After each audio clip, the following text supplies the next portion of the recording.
Good afternoon and welcome to this week's BizSmart Lunch and Learn webinar. Our weekly webinars are aimed to provide advice and share knowledge on key business topics and specialist areas.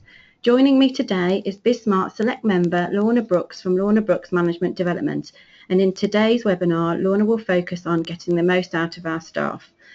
Before we start the webinar, may I ask you all to use the question mark function on your screen to post any questions that you may have for Launa, and she will answer them all at the end of the session. Many thanks, and over to you. Thanks, Caroline. Good afternoon, everyone. And as the introduction said, I'm Launa Brooks, and my business is Launa Brooks Management Development. So I work with managers to help them be stronger and calmer in the office. And a lot of that is dealing with staff and staffing issues. So today, as we said, we're going to look at how to get the best out of our staff, the most out of our staff, and that invariably is about motivation. You'll have to excuse my choice of a few slides. I have a wry sense of humour. But this is about motivation. And this is probably what most of us look like this morning after a lovely bank holiday, despite the weather, when we had the opportunity of 3 days off. So here we are on a Tuesday after a bank holiday, back at work, wondering why we're here. So if we're having issues motivating ourselves, we have to start thinking about the impact that has on our staff and how we're going to motivate them. So what is this motivation all about? Well, the very basics. Let's start there. If you're motivated, you're likely to be keen and engaged with your work. Very productive at what you do. If you're demotivated, you'll do the minimum that you can. You could be having some absenteeism problems with staff not turning up, going sick, or you could be late to work. So our role as a manager is to motivate. And the question, as it says here, is what is motivation and how can we do it? As you can see from the dictionary definition here that I found, to motivate is to cause or stimulate a person to act, the underlying cause. And I think that's a really difficult thing for a manager to do, because ultimately you're trying to make someone change their behaviour. And I think that's really difficult. And I know that through coaching a lot of people, that I can't change their behaviour despite the amount of money they pay me to coach them. They have to change themselves. But what you can do as a manager is create the right environment for them to change, the right environment for them to be stimulated, to want to be motivated, and to want to make a difference in the workplace. So that's what we're going to look at today. Excuse me. The first thing I'd ask you to do is to take a look at yourself. As you can see for this woman looking in the mirror, really look at yourself and where you are in the workplace at the moment. And when you're looking at yourself, there's two angles to go from. First of all is self-awareness. A lot of the people I talk to, a lot of the managers I work with, already think they're motivating their staff. They already think they're doing the stuff we're going to be talking about today. And to be honest, there's no rocket science in motivating your staff. And a lot of what I will be talking about, you've probably already heard of. And you might already think that you're doing. But the truth is, a lot of us aren't as self-aware as we think we are. And actually looking in that mirror and trying to understand who we are as a manager and how we want to manage can make a real difference to your team overall. I'm very, very grateful to two senior managers of a national charity who helped me set up this business. They don't know they helped me set up this business, but they did because working for them was an absolute nightmare. Senior managers who couldn't make decisions, and every time you spoke to them, they would be quoting from leadership books, and really thought they were great managers. And I looked at them and realised that actually there's a need to go in there and help people be more self-aware so they can manage. So look at yourself and think, am I really doing this? Am I taking that time out to support my staff? And the other thing to question when you're looking in that mirror is how motivated are you? Are you really jumping out of bed every morning to go to work? Now, it's likely if you're listening to this and you're interested in a member of BizSmart, that you actually manage your own company or director of your own company. So it's expected that we are motivated. But I think there's absolutely no shame in the fact that sometimes it can be demotivating to be working on your own. That's why a lot of us join BizSmart, so we don't feel like we're on our own. But are you motivated? Are you making a really good impression on your team? Are you inspiring your team to work? If not, what can you do to change it? Maybe have some coaching with someone like me, maybe talk to friends or family, or spend more time on the BizSmart website to remotivate yourself and re-engage with your work so that you can remotivate your staff. So, first of all, you look at yourself and then looking at the team itself.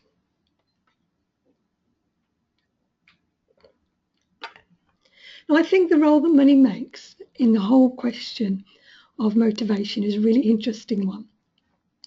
And looking at all the research, there's anything from 10 to 30% of a person's time is spent thinking about the money and the impact it has on their motivation in the workplace. But I really believe that unless motivation is your real driver is money, if you're working in the finance sector or you've decided to become an entrepreneur so you can make loads and loads of money, it's more likely that you're quite happy with the money that you're on at the moment. Okay, we can always earn a little bit more. We can always do something else to get promoted and make more money.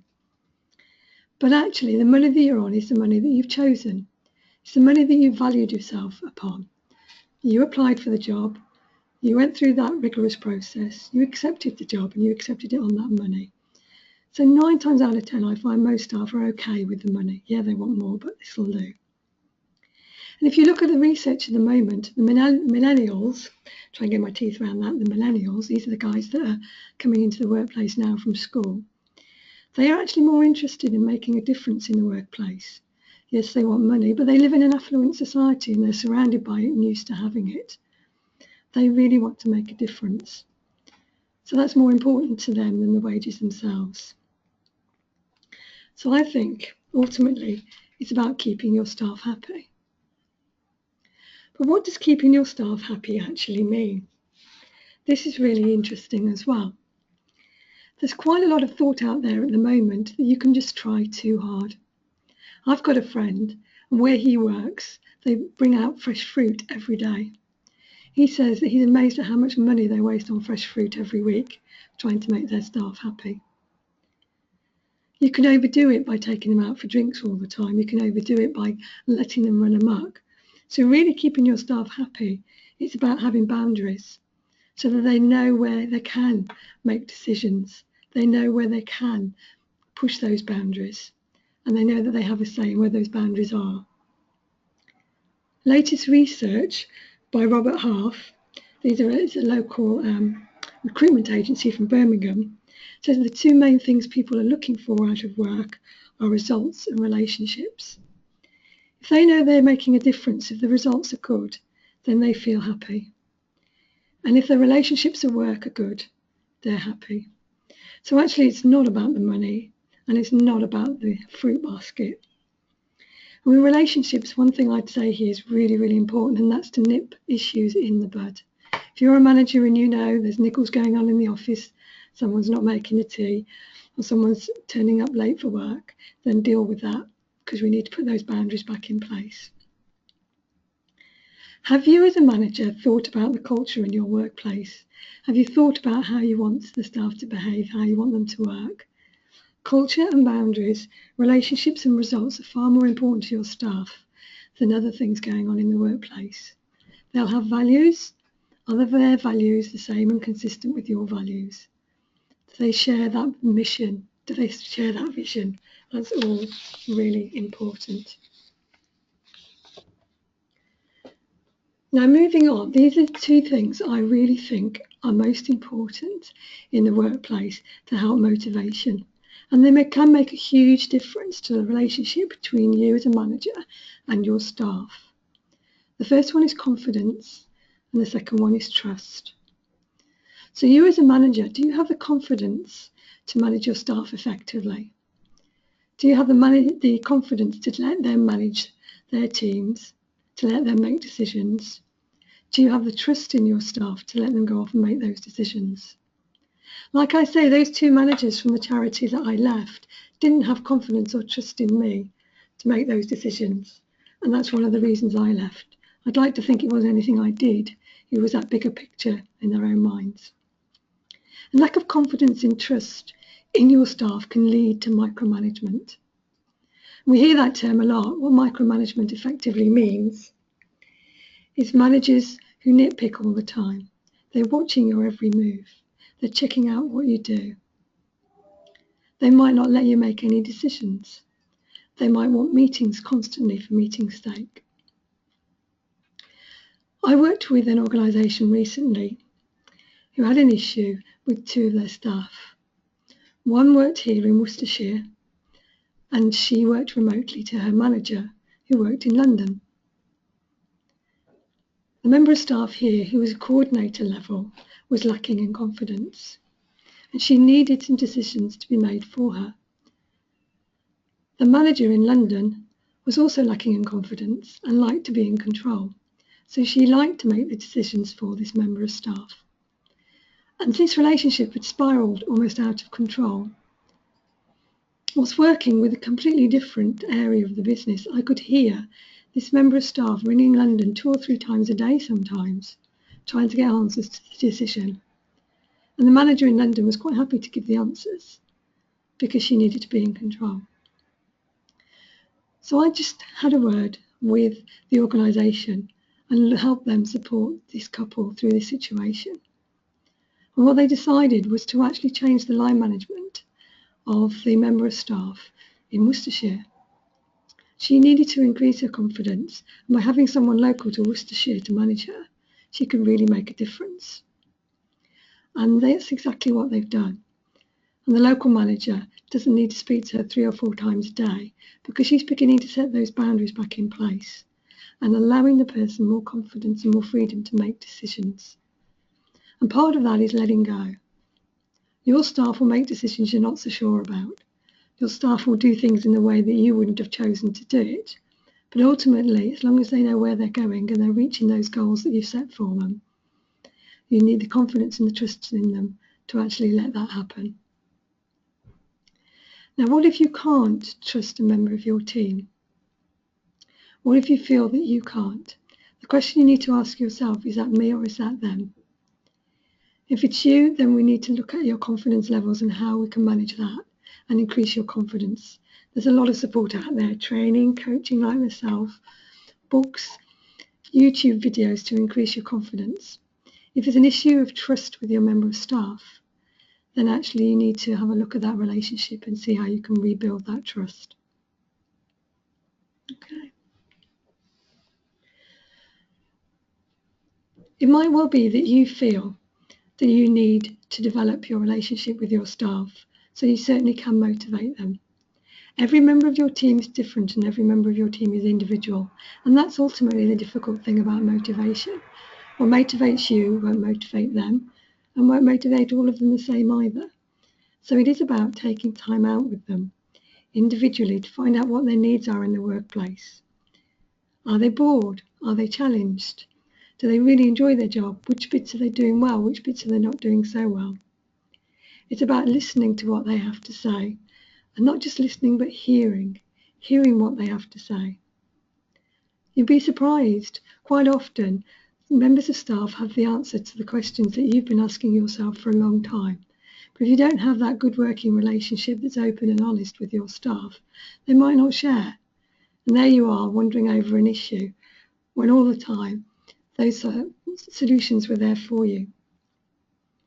Be open to criticism as well, positive criticism, of course, so that you can share to help you develop your business and move it on. The more you work as a team, the better actually motivated your staff will be. You are always on the lead and you're always taking responsibility. But ultimately, you're working as a team. You've got shared goals, shared responsibilities, and all the staff and all the team are working towards those goals. If you find out what really makes your staff tick, then you'll really be able to help them be motivated. One, for instance, might be looking to buy a new house. So they really want to work hard and progress well so that they can get a good mortgage and a good place on that level. How can you support them to be motivated in the job? Do they need more training? Do they need more challenge? Have you got a way of looking at their growth within your business? It could be someone right at the very, very bottom of the ladder who's just starting out. Maybe they're doing a bit of data entry, but they're aspiring to be somewhere else within the company, within the organisation. Perhaps you can support them in their development.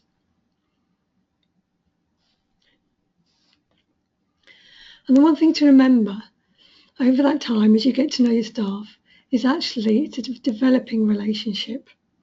It's not a one-size-fits-all. Your staff will always be going through things in life. As you can see here, we've got weddings, we've got babies. And as their priorities change, their relationship to their work will change as well.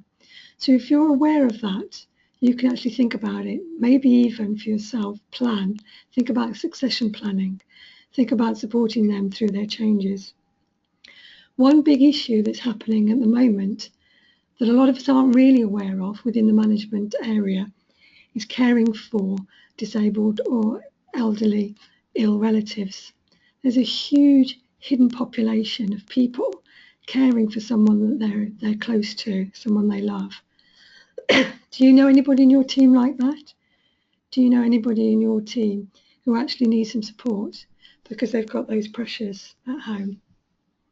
It might be something that you need to find out about, because sometimes we think someone's underperforming because they've lost interest, they've lost motivation, but actually it could be because their priorities have changed and they need some help. So just keep on top of all the issues that your staff are going through. What I do stress here though is you're not there to solve their issues. You're not there to solve their dramas. That's their issue. It's not about having welfare for your staff to put everything right for them. It's about having welfare of your staff in mind so that you can get the best out of them by helping them with the options that might make life a little bit easier. For instance, starting work later or working remotely. Nowadays, it's quite easy to work from home 1 or 2 days a week if they do have a caring responsibility of some sort.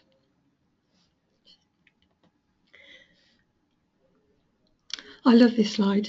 As I say, I do have quite a quirky sense of humour, but I found this on Facebook the other day, and it was actually sent to me by someone who'd just come out of a meeting and wanted to make a point. She's still working in corporate.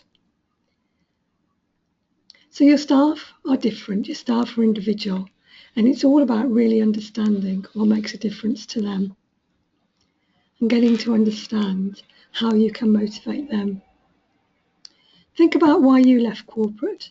There's bound to be some stuff that you really disliked about corporate life, but a lot of the time it's there for a reason. And a good one is supervision, for instance. Meeting up with your staff regularly on a one-to-one so you can check the goals for the business. Where are they in relation to the goals? What's been and what's coming? That's really, really important. But the problem is, because we've been in corporate and we're used to 20 pages of paper to then file, we decide not to have supervisions in our workplace, and our staff then don't know where the goals are and how good they're doing in relation to the goals. So why did you leave corporate? Have a think about that. It's worth even having a team meeting and saying, okay guys, why don't you work in corporate? And how can we make sure that we do the stuff that's important without making it laborious and long-winded? The Hayes Group is an organisation that looks at management and management potential, again based in Birmingham. And they came out with some recent interesting statistics. The motivated employees can increase business performance by 30%. And motivated employees are 2.5 times more likely to exceed performance expectations. You imagine if you're motivating your staff, that's 30% better performance for your business, for your profit, for your income. And they're giving you 2.5 times more performance than those staff that are motivated. And that can make a real difference. What I would like to say is, as I said in the beginning, it can well be that we can't change our staff. They're not motivated. It might well be that they really don't want to be here. And I've had that. In one of my most first senior roles, I had a member in the team who really wasn't wanting to go, but she also wasn't wanting to stay.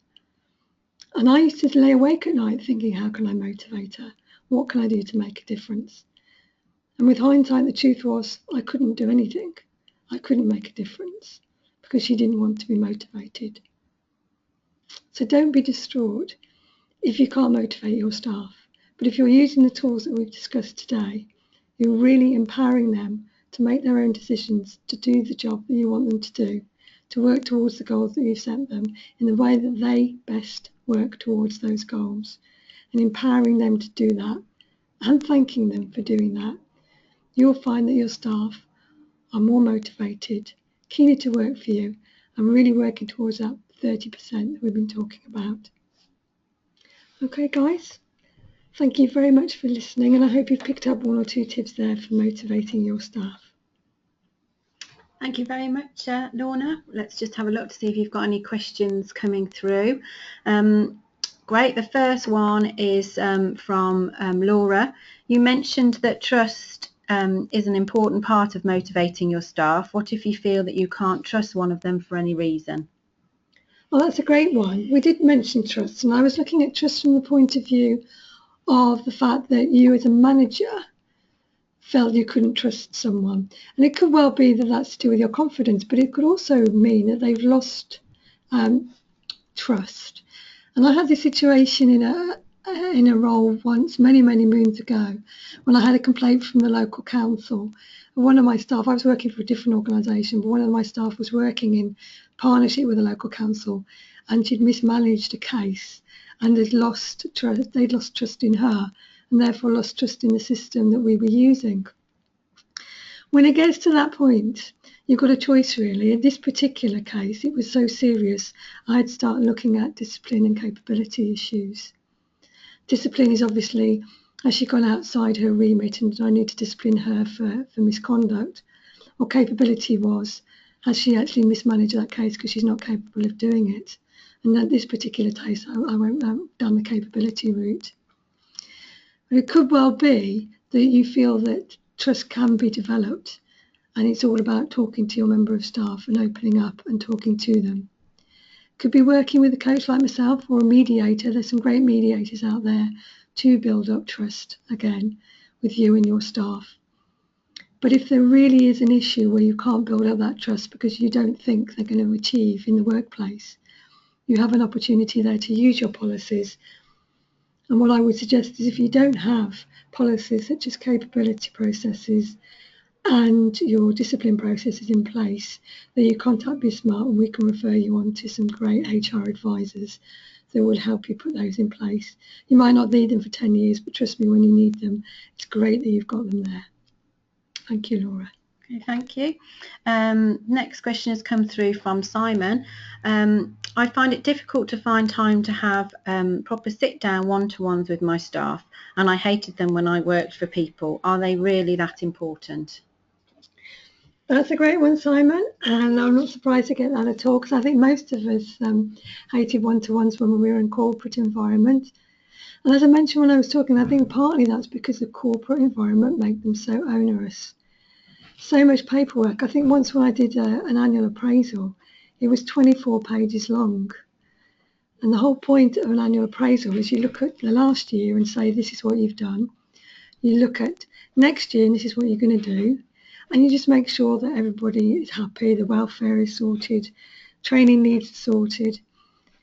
So I think appraisals and supervision are really, really vital. But it's about making them less onerous.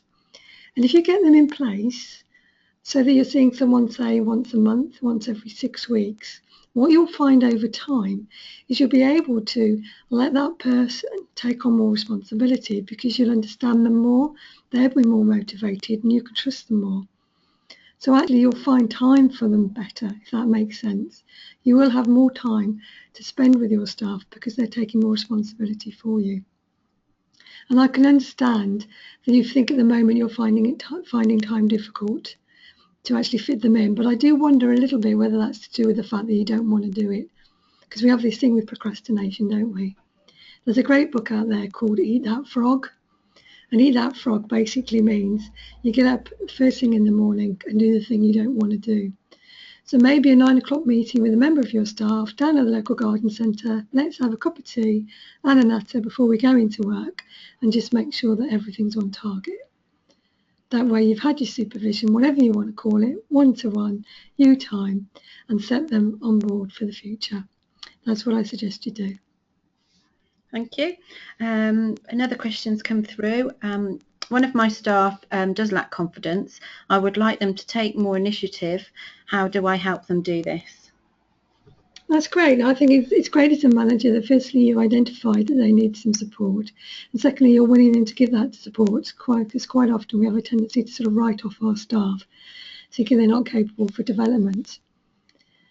First of all, obviously, have you spoken to your member of staff about this? Have you had a good chat with them, and what do they think? I'm very, very biased because I would say that's the ideal situation for some coaching with that member of staff to give them more confidence. There's loads of training courses out there as well. But then with training, of course, you've got to make sure that's embedded into the workplace. And also mentoring as well. Is there someone else in the office who can support that member of staff through that situation? Do you know someone in your partnership circle when you're going out networking? Is it someone you really trust that can help support that member of staff?